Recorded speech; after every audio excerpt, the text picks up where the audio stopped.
those of us on a path of ascension and soul evolution may have encountered content which refers to telepathic communication with extraterrestrial or angelic beings, as well as telepathic communication with other beings and perhaps your higher self. Telepathic communication seems to be a very important aspect of our spiritual awakening. It would seem that there are beings who are gifted with the ability to communicate telepathically, and that may be with angels, it may be with their higher selves, like I've just mentioned. And I can give you an example of this telepathic communication in the form of the Law of One, which is a channeled piece of text or a series of 5 books that were channeled by a lady named Carla Ruckett. And the being, or the group being, that Carla was in touch with were Ra, or refer to themselves as Ra.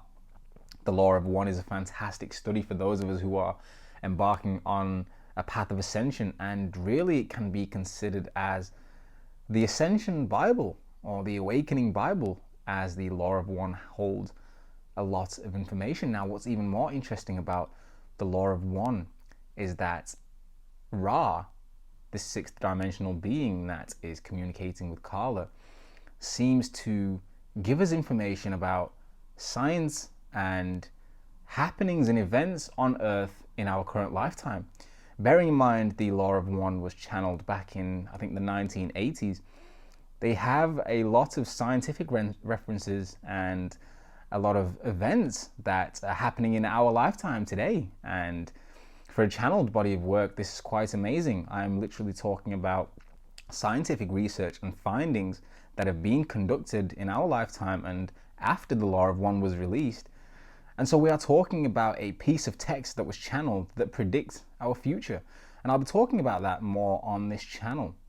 However, I want to clarify that as we begin to ascend and really become aware of the truth of our reality, it's important to use discernment. Discernment is our ability to decipher what information is true and what isn't.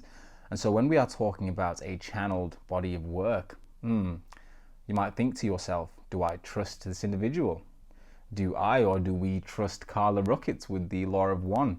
Well, as I've mentioned, the Law of One has many scientific references that would have been simply impossible for anybody to come up with. And so it would be quite skeptical or low to perhaps say that Carla was making all of this up and the Law of One is just nonsense. If we actually take a step back to do the research and the study and analyze the Law of One in depth, then we can come to the conclusion that this reality is far more expansive than we have been led to believe.